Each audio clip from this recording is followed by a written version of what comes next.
Rapallo! But it's Murray's time in the sunshine of centre court once again. He's got it!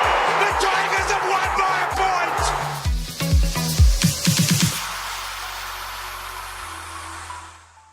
Hello and welcome to the final score today. I'm your host Val Febo here with you for upstart.net.au here at La Trobe University, and Joel Frucci is here with me. Mate, how you going? Well, Val, not too well after Saturday night, actually. The victory game? Yeah, we got our pants pulled down, didn't we? Yeah, it didn't look too good. And Tim Cahill especially starring. We'll get to that after though, but we'll start off with your moment of the week. And what was that? Mine was from the Dutch Eredivisie. Craig Goodwin, former Adelaide United winger. He's playing for Sparta Rotterdam now, making a real splash. Came off the bench, scored and got a 90th minute assist, and they were actually 2-0 down at that stage, and they got a 2-2 draw against Willem II, so congratulations to him. Fantastic. From the A-League to the Dutch League. Very good. And Josh Campbell is also here. Josh, how you going? Not too bad. Great to be here on the final episode. Yeah, it's a real privilege to be here, and it's been a good show. And what was your moment of the week? Well, quarterback Drew Brees from the NFL, he's been tied with Peyton Manning for 15 400-yard passing games in his career. And just this week against the New Orleans Saints against the Carolina Panthers, he broke it, throwing 465 yards in their 41-38 victory. That's I'm not the biggest NFL aficionado, so that's a lot, isn't it? That's a lot of passing yards, yes. Yeah, that's fantastic. And Rudy Edsel's also here after 2 weeks not being here. Couple of plans. You should get your priorities straight, mate. The plans are probably your priorities, so that's fine. But how you going? Yeah, not too bad. Great to have you back. And what was your moment of the week? My moment of the week took place in Vietnam. A little bit different to everyone else's. It's I've been tracking Tom Liberatore quite closely in his off season. I'm pretty keen to see what he gets up to. And he played in this this footy match over there, the Asian Championships. He's playing for the Vietnam Swans against Singapore. He played in the ruck, he kicked a great goal, and about halfway through the game he stopped for a haircut. And he's gotten the back half of his head shaved off, so now he's got that curly sort of afro style thing has going on in a halo around his head. And he's just shaved basically bald on the top, and it's just... I'm a massive Libba fan at the moment. It looks horrendous, but it looks hilarious. Jordan Ruffett or Tom Boyd go out with injury, you've got Libba to step up in the ruck now. Yeah, exactly. But yeah, Tom Liberatore definitely does what he wants when he's doing anything, really. So good on him, and hopefully he can... did he lead the Vietnam Swans to a win? I'm not sure if they won that game, but they certainly didn't win the tournament. They got knocked out by Singapore. Okay, there we go. But my moment of the week was Roberto Bautista Agut, the Spaniard, one of the new age Spaniards in the tennis and the ATP tour anyway, taking out Novak Djokovic the other night in the semi-finals of the Shanghai Masters. When Djokovic loses, it always makes me happy. So well done to you, Roberto. But we'll move on to the agenda, and the A-League again takes centre stage, and the Melbourne Derby.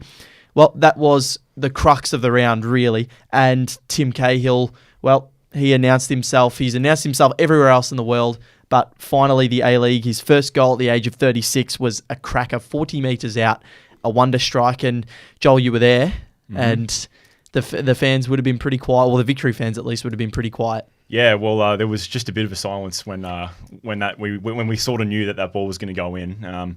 And to be honest, I don't think that any goalkeeper would have saved that one. They actually picked out the top corner. Well, he actually, I read an interview with him on 442 yesterday, and he said that they'd watched some videos of Lawrence Thomas and knew that there was a chance to catch him off his line, and that it was premeditated, which is mind-blowing when you stop to think about it. Yeah, and I mean, even if it is premeditated, I mean, you'd probably try that so many times in the training track, but you'd hit them, I don't know, maybe 1, 2 out of 10. So to do it in a derby, and as if to script Tim Cahill, back in Australia, what a way to... It would have been his fourth or fifth touch of the ball as well. Yeah, because he actually wasn't really in the game before that, or after. Really, he didn't have that much impact, but it was a little bit more impressive after. Scored a worldie. I was in the Victory Active end, the South End, and it was pin drop silence. Absolute pin drop silence. Jaws agape. You couldn't have spoken if you wanted to because your jaw was on the floor. For him to hit it from there, it was just, I think Gary Neville came out and said he thinks Mignolet should have saved it. Yeah, I don't think that would have happened. I think Lawrence Thomas would have had a better chance, but it had to be Tim, didn't it? He was always going to do something in this A-League season, but I don't think many people thought it would be in the first game, but he was brilliant. And then He just has the best script writer in the world, doesn't he? And it's the great thing about Tim Cahill scoring that goal is it's just got so much cut through. Like, how many people sat down to watch their first ever A-League game that night because Tim Cahill was playing, and how many of them are now Melbourne City fans, you know? Yeah. And it went all around Australia. It was like, you know, the people that were showing it in America and stuff. All of a sudden, the A-League has some relevance. Yeah, look, it went global very quickly. I mean, by halftime, it had been retweeted on the A-League's Twitter account more than 600 times. which is brilliant. It's a lot for the A-League. Yeah, that's superb. And then when you get players like your Vincent Kompany, Manchester City captain, Andrea Pirlo, actually tweeting at Melbourne City saying, you know, congratulations and talking about this, it's massive. They might have gotten a prod from the higher ups. Probably, but you still take it. But yeah, exactly, you still take it. And like I said, just cut that kind of cut through. Money can't buy the money that the FFA have put down to get Tim Cahill to the league is most of the way to being repaid already. Yeah. Well, they would have been happier than all Melbourne City supporters put together. The Melbourne City fans are still more pumped up, I reckon. They were very loud. But the FFA would have been pretty pumped to Maybe they were more pumped about that goal. Yeah. You think the City fans were more pumped about the result? Yeah, I think they were more pumped about the goal, definitely, but the result, I don't. You really did feel this was probably maybe the second, but I'm still thinking the first Melbourne derby where you really felt that Melbourne rivalry. Because up until then, I felt it's more been like, Melbourne Victory fans almost feeling like, Melbourne City are like my second team, or like, there are a few. What? There are a few Victory fans. I don't think I've never met a Melbourne Victory fan that's said anything like that, mate. Okay. And I've met a lot of them. Fair enough. But maybe there are a lot of Melbourne City fans that are very fair weathered and have just jumped on the bandwagon kind of thing. But there does feel like there's much more of a rivalry now than there was 12 months ago. I think it's just that the teams are more even now. I think this is as a Melbourne Victory fan, this is the first time I went into the game thinking we're probably going to lose. Yeah. And it's certainly not the first time I felt the rivalry. I went to the semi-final a couple of years ago, and the rivalry was pretty bloody intense then. But City are making a lot of noise. Yeah, well, I think just on that, I think the only time I can remember Victory being dominated so much at home was that 5-0 Sydney FC Australia Day game in 2014. But City just made Victory look absolutely second rate. I mean, slow and old. Oh, gosh. The amount of space that Luke Bratton had in midfield to just exploit. And then Bruce Kamau on the right-hand side, God, he was good. Yeah. There's just so many issues for Melbourne Victory. I've been pondering on this quite a bit since the night. They can't have Oli Bozanic play in that number 6 role. He got exposed horrendously. Just complete non-factor in the game, while Luke Bratton, who was his closest City man, just like I said, pulled the strings, dominated. Bruce Kamau gave Daniel Georgievski nightmares. Yeah, I think he'll be awake for the next week. Yeah, exactly. And then the rest of the players just couldn't get in the game. Cal Fowler was struggling in that role that he was asked to play. Invisible. And then Berisha looked completely isolated. Melbourne Victory haven't changed their formation or style of play for 2 seasons, and they're completely figured out now. It's time to to change stuff. Well, this is what worries me a bit about Kevin Muscat. Obviously, he's won a title. We know he can coach, but my concern now more than ever is that I wonder about his tactical flexibility. He's proven himself very inflexible. Yeah, I was actually in the pre-derby press conference with James Donachie and Anthony Caceres, and Donachie was asked, will the structure be the same for Victory? And he said, yeah, it's always the same. I just worry that that's not a good thing. It's good to have continuity, but if you're not open to changing things and to acclimatise to your opponent, then you're going to get found out. The continuity isn't giving you 3 points either. Yeah, exactly. I thought that Muscat played it wrong by trying to outplay City. I don't think that was ever going to work. No, never. And also I think where Muscat really stuffed up was not changing anything at halftime. Agreed. Totally agree. So dominant, the City in the first half, and it wasn't even like Victory were unlucky or had even the semblance of the run of play. Victory never ever looked like getting on the ball. They couldn't put a foot in the ball. They couldn't slow the play down. They couldn't get anyone into the game. City was slick. They were dominant. Everything they tried came off. And Melbourne Victory just had no answer. And then for some reason, nothing changed at halftime. You can't, there wasn't a question of how much they were trying. The system had to change. Yeah, 100% agree. I thought Lee Broxham probably should have come on. Maybe he should have started. Or even Nick Ansell push Alan Barrow into midfield, which eventually happened, but it was far too late. I couldn't figure out what they were doing at that point once they did change the. But did they play a 4-3-2-1? I couldn't. When they needed goals, they played more defensive. To be honest, though, I think it was the same formation. Okay. I'd doubt that the formation changed. Even just a basic 4-4-2 would have Knowing what worked. we do about Kevin Muscat. But talking about Kevin Muscat, here is what he had to say in the press conference after the match, and after a 4-1 loss. Sorry, would not be too pleased. I'm not going to sit here and name individuals. If anything, I'll take responsibility.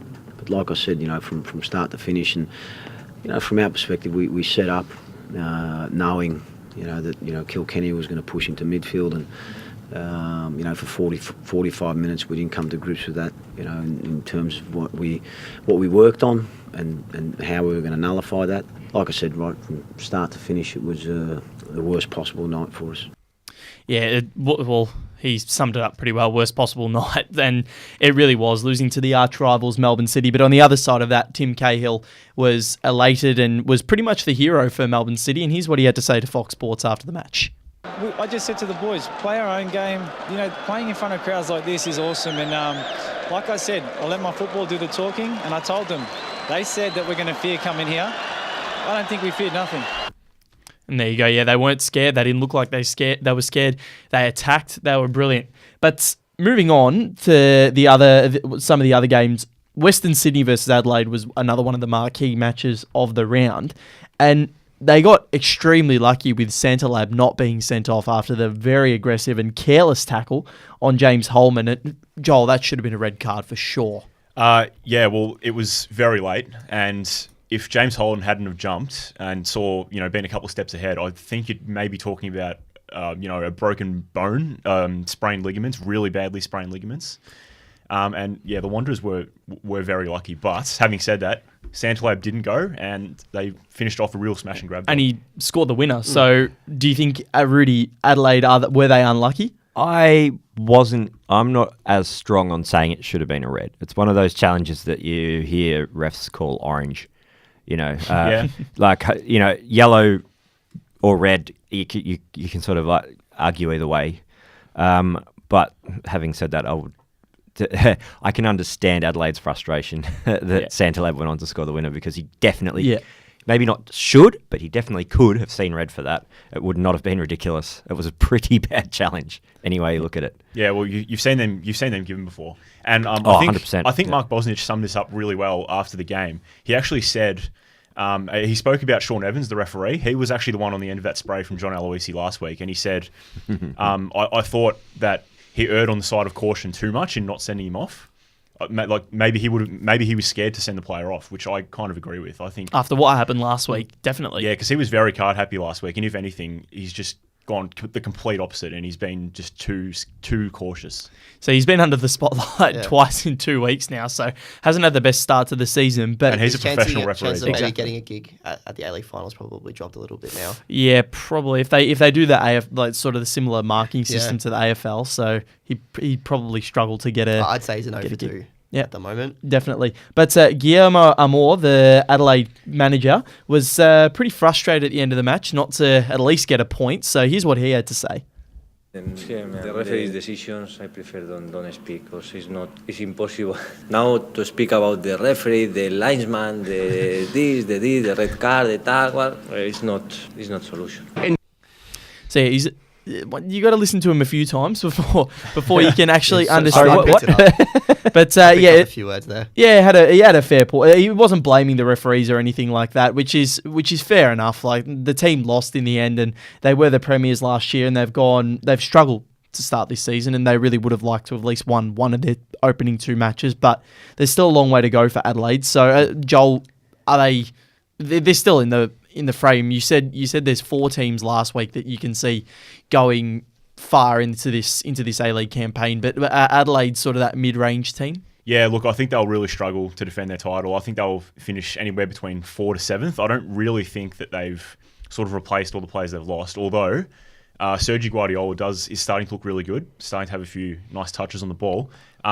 Adelaide actually play Victory next week at Cooper Stadium, so that's going to be a really crucial fixture. For both? Yeah, for both teams. Both teams are on 1 point and sort of languishing towards the bottom already. Victory are going to be without James Troisi and Adelaide without Sergio Therio, so 2 big names there to miss out. Thank you, Jack Clisby, for that. Oh, You did say, like, I tend to agree with you on where they should finish, but you did say last year that it takes a little while for Guillermo to really meld a team into what he wants. They were bottom 9 rounds in because and won they the comp. stormed home. Yeah, they did. So I'd be reluctant to write them off just yet, but at the moment you'd have to say that Sydney and City in particular look well above them. Yeah. Well, Sydney were phenomenal on the weekend. Dominant, imperious. They were only playing CCM though, and I think it's going to be a common thread this season where teams will just look good against CCM because they're basically an NPL side. But they beat Western Sydney last week 4-0 as well. Yeah. So 2 4-0 wins to start the season is brilliant. And Can't ask for much more than that. exactly. And also Newcastle over Brisbane 4-0. Yeah, I didn't see that coming. Andrew Naboo just pulling strings. What did you... Yeah. I've watched a lot of Melbourne Victory, and I watched a lot of Andrew Naboo, and I did not see anywhere near this level of performance coming in his career. Yeah, maybe apart from the game where he really announced himself coming off the bench against Sydney FC and scoring 2 goals and sending me and my mates into absolute utter delirium. But apart from that, he hasn't really shown much. But look, I think it's actually really good to see him doing well. I agree. It's brilliant. It's two man of the match awards in a row. That's accurate, isn't it? And just looks completely at home at this level. And like I said, he's just pulling strings. He's just dominating from that midfield. That's the last goal that he set up on yesterday. That was he's playing so well. I literally don't have words for it. Yeah, and he made a young left back, a really good young left back, Corey Brown, look absolutely amateur. Yeah, definitely. Brisbane Roar, this was a common theme with them last season as well. When it goes bad for Brisbane Roar, it goes real bad with their defence. They go all at sea, and when Hingett let in that own goal early on, you could see the warning signs. Yeah, I got to say, I thought they lacked leadership without Matt Mackay.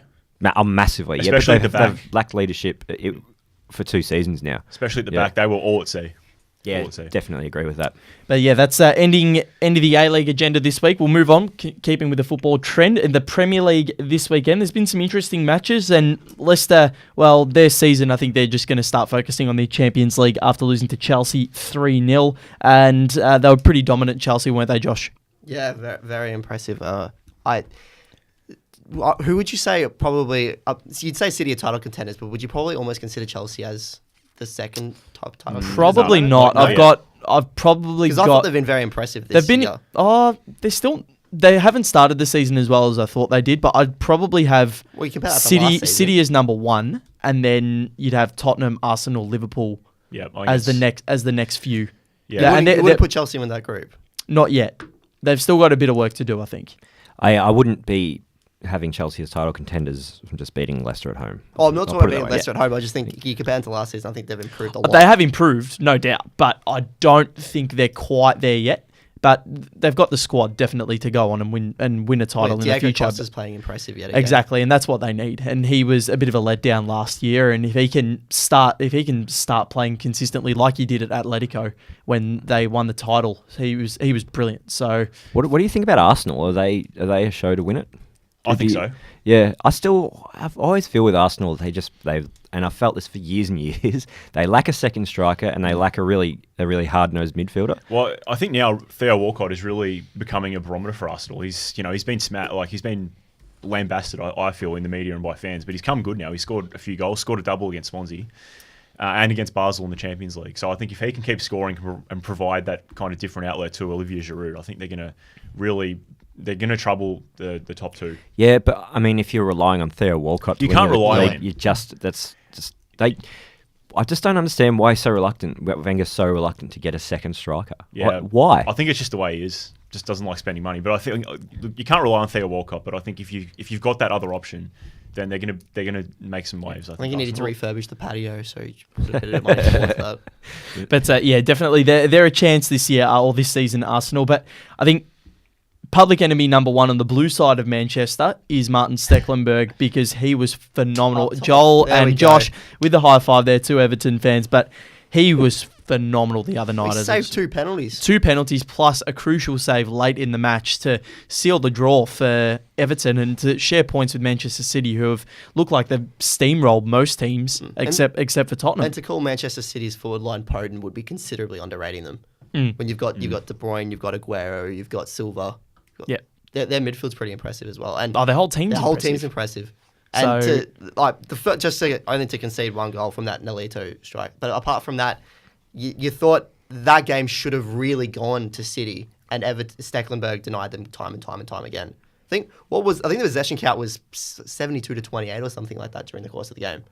Yeah, it was quite a bit, but yeah, Everton were phenomenal, and you two would be very, very pleased. But Stecklenburg also very pleased. He's a man of few words, but this is what he had to say after the match. In terms of the 2 saves, was it a case of knowledge, of studying the way they took the penalties, or was it guesswork? I think a little bit of both. I think before the game you always make an analysis, so I think it's not only guesswork. Very good. It was a lot of skill involved the other night. But also quickly, Tottenham would be quite livid. 71% possession in their 1-1 draw against West Brom, and 90% pass accuracy from 601 passes versus 29% possession and 60% of pass accuracy from West Brom. They almost lost the game. Well, almost. Well, they were down in the 82nd minute, and then Dele Alli had to level things up in the 89th. But that's a worry for Tottenham that they weren't able to put West Brom away. Well, to be honest, I don't think Spurs will be too worried. They'll be disappointed, but not worried. West Brom have done this time and time again to several teams. I remember this happened to Everton last season at Goodison Park. They had something like 20% possession. They had, I think, 1 shot on target. What did they do? They won with that 1 shot on target from a set piece. Yeah, I tell you what, if you're Spurs and you go away to a Tony Pulis team and come back with a point, you're pretty happy with that. I agree. Yep. Yeah, always. And I think the Spurs are undefeated. Is that right? Yes. Yep, undefeated still. 5 wins, 3 draws, and no losses. Yeah, so I don't think they'll be panicking just yet. Yep, definitely. And Pochettino, their manager, spoke after the match, and here's what he had to say thanks to Spurs TV. Well, I think we feel a little bit disappointed. I think that we were much better, but in football you need to score. And first half, I think we managed the game complete. After 45 minutes, we created a lot of chance. But the character that we show after that was fantastic, and I am happy with for the performance. Disappointed with the result, yes. And yeah, disappointed with the result. They're still undefeated, so you got to look at some positives there. But the table after the first 8 match days, or still Liverpool and Man United to come 6 a.m. tomorrow morning Australian time. Who do we think gets the points there? Liverpool easily. Yeah, I agree. Yeah, Liverpool wins that, I think. But the table here, Man City 1, 19 points. Arsenal equal with them, just behind on goal difference, 19 points. Tottenham third, 18 points. Liverpool fourth, 16 points, but with a game in hand, so they can go equal top. Chelsea fifth on 16 points, and Everton sixth on 15 points. So Everton starting the season very, very well. But we'll move on to the AFL and the trade period. Well, this has been a hot one this year. It's over the past week we've been shocked, and mainly by the Sam Mitchell trade to West Coast. I don't think anybody saw this coming. And it came out of nowhere, really, didn't it, Rudy? I completely didn't see it coming. If you'd told me, a week and a half ago that next season we'll be seeing Sam Mitchell playing for West Coast and Jordan Lawes playing for Melbourne, I would have said, why? They finished 1 and 2 in the best and fairest. I think they were the top 2 players at the club for winning contested ball, which they had a real problem with this year. I'm not sure that Jago O'Meara and Tom Mitchell are the answer here. It's really weird. It's really weird to see Hawthorn doing this. It's kind of like an American-style list management system, isn't it? Like, you see this kind of thing happen in the NBA where they'll really ruthlessly dump champions because they think it'll be better for their team. You don't see it in footy. I'm interested to see... We've seen it a lot this year, actually. Yeah, but it will become more commonplace with the way free agency works and all that kind of stuff. I'm just interested to see how it goes. Like I said, I'm not sure that... this could be a work of list management genius, but I think it's fair to say Hawthorn have really lost the PR battle with this one. Not so much Mitchell, because he was very professional about it, but Lewis is clearly aggrieved. He thought the phone call he was getting was saying, we want you to be captain next year. Instead, it was saying, we're considering trading you. And he's clearly angry about that. He's leaked that information to the media, and now it's everywhere, and it's horrible optics for Hawthorn. They've taken him off their membership photo as well. Yeah. Well, if that's their team going into 2017, where do they finish? Do they finish outside the top 4? Do they finish outside the top finish 8? outside top 4, but I don't think they'll miss the finals. I think they're still a quality side. Like you look at the bookends, you look at all. I think the forward is what they need, like a key forward. Vickery is definitely not the answer to that, but the midfield still. Again, watch him kick 70 goals this year. Yeah, I'd hold off on making that claim until you see him. I will cry if that happens. I'll cry. But Sam Mitchell, so Sam Mitchell plus pick 54 and 72 went to West Coast for 52, 70 and 80. I think West Coast win this trade. Oh, yeah, 100%. They've given him for sure. 2 years and then they're going to make him a coach afterwards. Yeah. Well, look at the midfield they've got now. Shuey, Priddis, Gaff, Mitchell. Yeah. And Nat Nui's going to miss most of the season, if not the whole season. But throw him in there and he's feeding the ball down their throats. Yeah, it's a bloody good midfield. As long as Jack Daly's paying attention to the ball. and Martin taking an easy chest mark. Yeah. So they should be okay. But Sam Mitchell, how it really came about, he was asked that on AFL Trade Radio, and here's what he had to say. You'd have to ask him. His preface for speaking to me was that he knew that I was really passionate about coaching. It was something I wanted to do. He knew I had a good relationship with Simo, and he thought that at some point that was going to be where I'd end. So would I be interested in taking it now?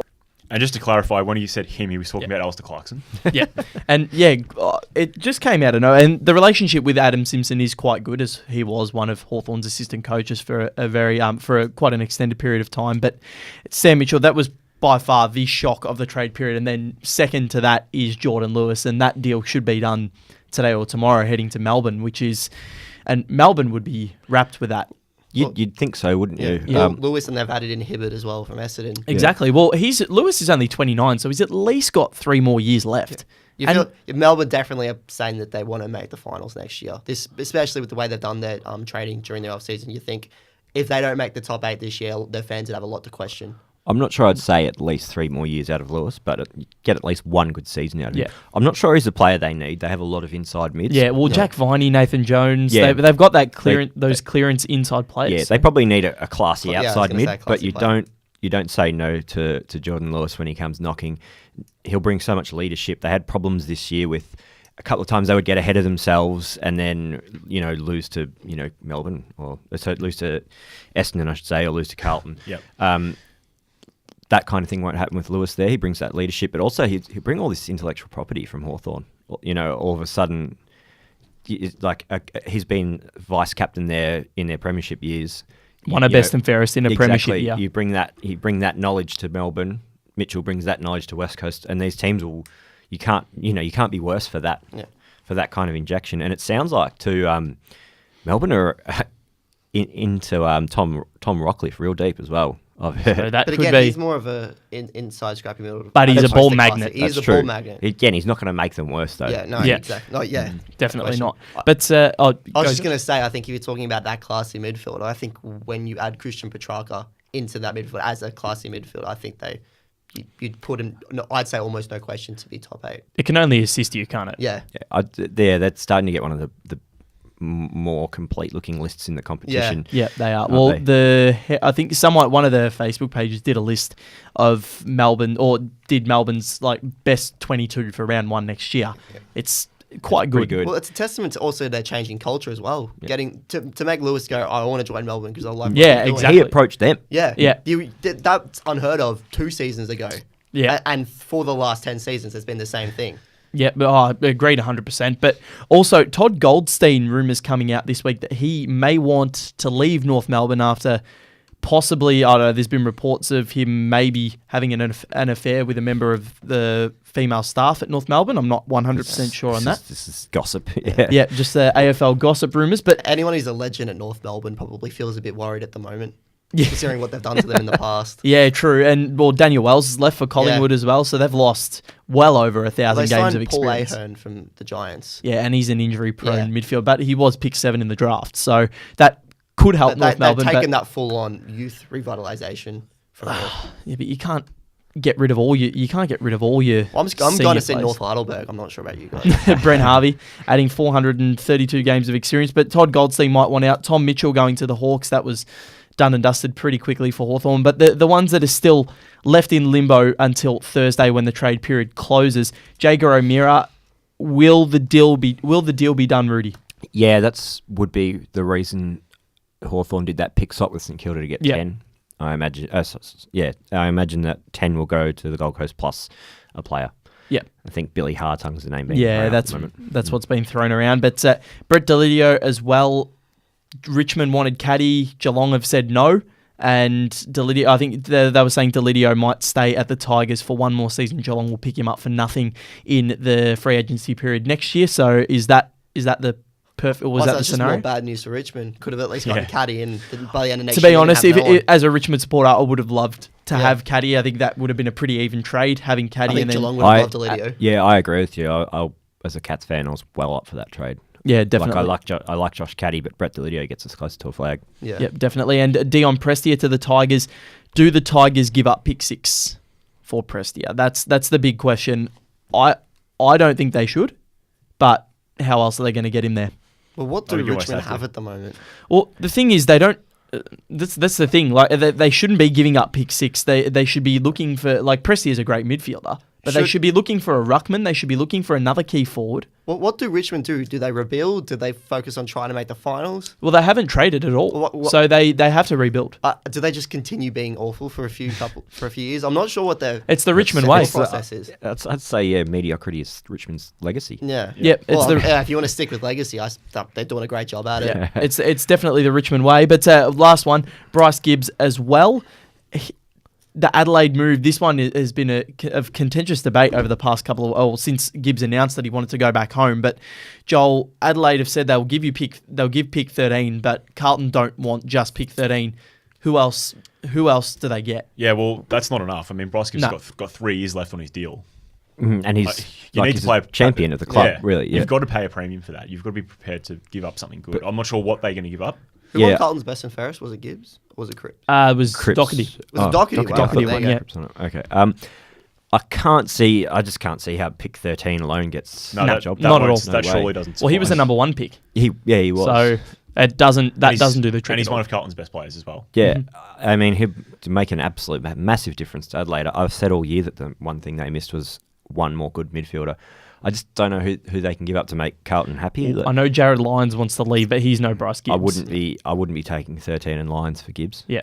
No way. It's an insult. I 100% agree with Rudy. Definitely.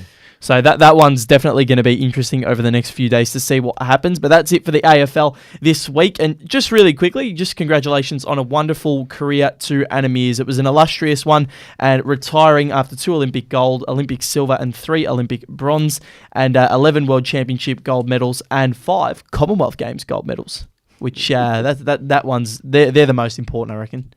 Cementing our dominance of the Commonwealth. Yes. But Anna Meares, big fish in a small pond. Exactly. But Anna Meares, fantastic career, and we hope anything you do in your post career is a fantastic venture as well. But we'll move on just because it's the final show. I want to talk about, instead of we do moments of the week at the start, I want to do moments of the year, and we'll go from sort of a story point of view, like maybe a feel-good story or maybe a negative story, and then one on a personal note which you felt the most happy about. So we'll start with you, Joel, and your 2 moments of the year.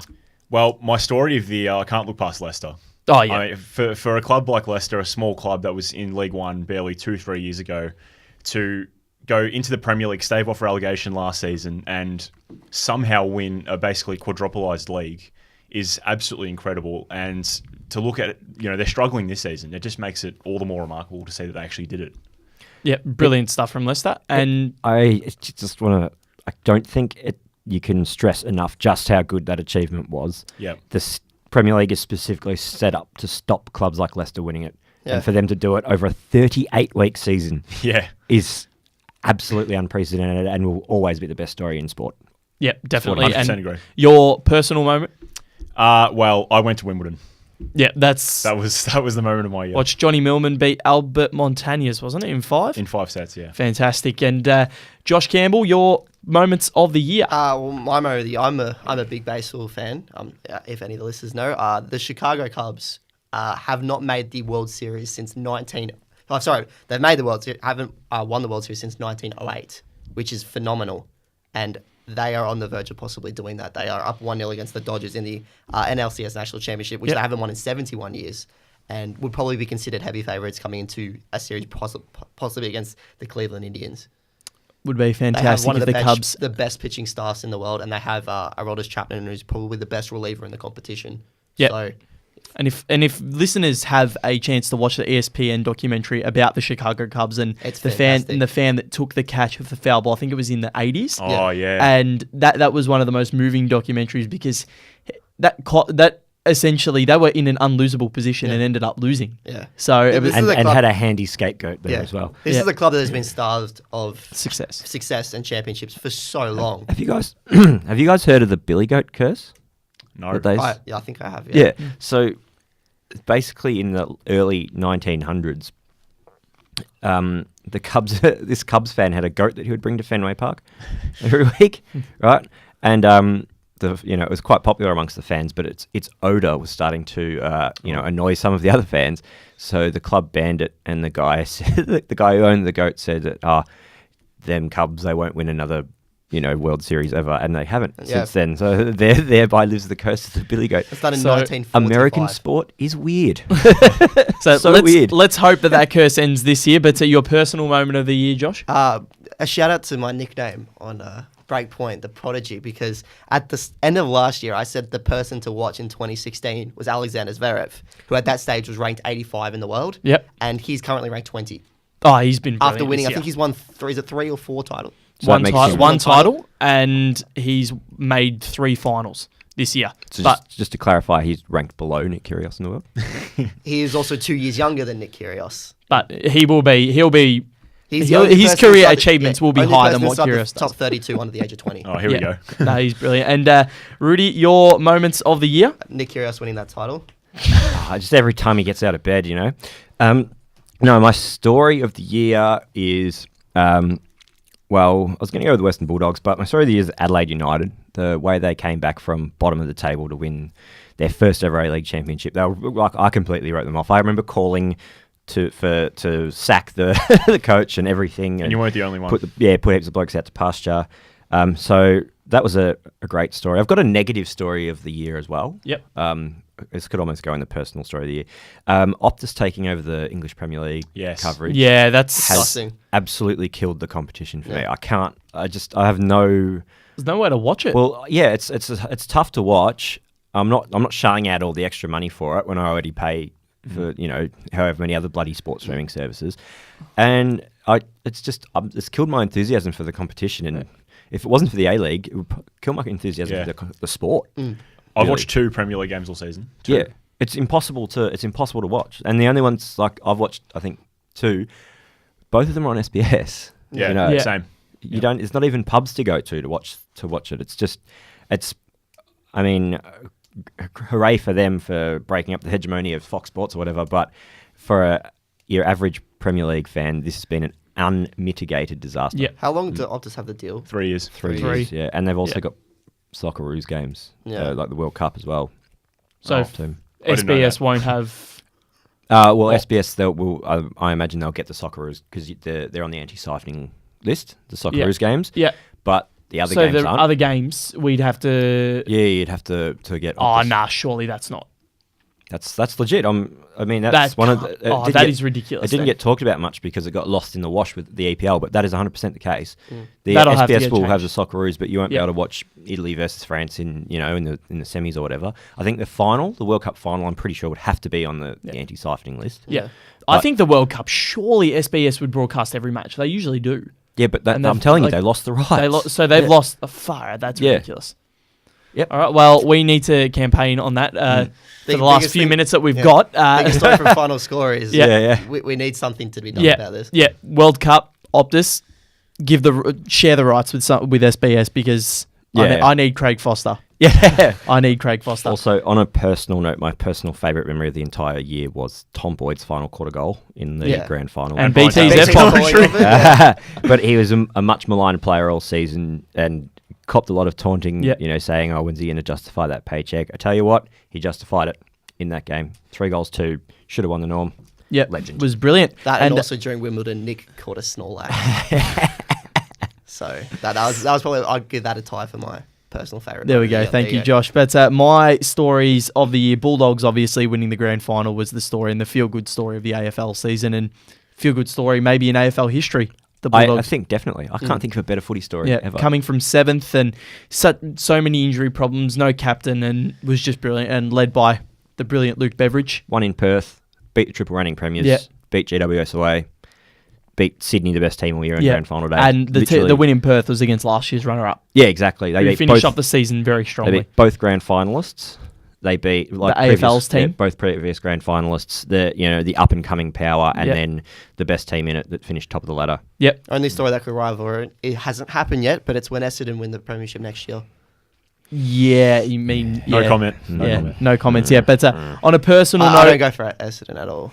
Yeah, we know you do. But personal note, well, it's hard to go past Sam Lloyd's goal after the siren to beat Sydney in round 8. I've watched that many times, and it's even better with Titanic music in the background. And that page on Facebook is brilliant. But Sam Lloyd, what a goal after the siren, and I've grown a real soft spot for him this year, and he's been brilliant as a small forward, which Richmond have struggled to find, and maybe Daniel Rioli might help. But was it Richmond's only highlight for the year? Yes. Pretty much, yeah. It definitely was. And if there was more, Sam Lloyd took a really good mark against Adelaide in round 3. He kicked a goal from the boundary against Essendon, so all 3 top were his. So, but that's it for the final score this year, and it's been fun. Rudy Edsel, thank you for being a member of this show. It's been brilliant. It's been my pleasure. And more curious debates maybe in the future, who knows. But Josh Campbell as well, one of my co-hosts, Breakpoint Podcast. We'll see you on Wednesday. Yeah, it's been a great 12 weeks. I've loved every moment of it. Great to talk about sport. Yeah, it's been brilliant. Yeah, just fantastic. It's been awesome. And Joel Frucci, well, this man has done all the grabs and has helped fix them all up. And he's gotten here at 11 o'clock in the morning with me when I come here and gone through everything with me. So you are a legend, mate. And thank you for being a member of this show. Not a problem, mate. I've loved it, boys. Wish we could do it more. You've stuck with me through all the Essendon hardship this year. Yeah, don't worry. We'll this year, last 3 years. Yeah, 3 years. Yeah. But and also, I just want a quick thank you to Ryan Tennyson, who's also a panel member of this show. Couldn't be here today, knocking down the barriers at the Herald Sun, along with Erdem Kosh, who's our producer, but also couldn't be here today. And Erdem, you're a legend. And if you ever come to La Trobe University, he's the best lecturer that you can find anywhere. And I think at all universities, Erdem Kosh, you are a legend. And also just to the guests that came on the show, Marissa Lordanic, Viv Duck, Morgan Harding, Josh Schonefinger, Jeff Dickinson Fox. I think they were the 5. I don't think we had it. We had Anna Harrington on the phone, but and also Marg at La Trobe's. She fixes all the problems in here in the radio studio. So thank you to you. And that's it for the final score. I'm your host, Val Febo. Hope everybody has a lovely day, a lovely year, and we hope that this has been your destination to get the final score. Thank you.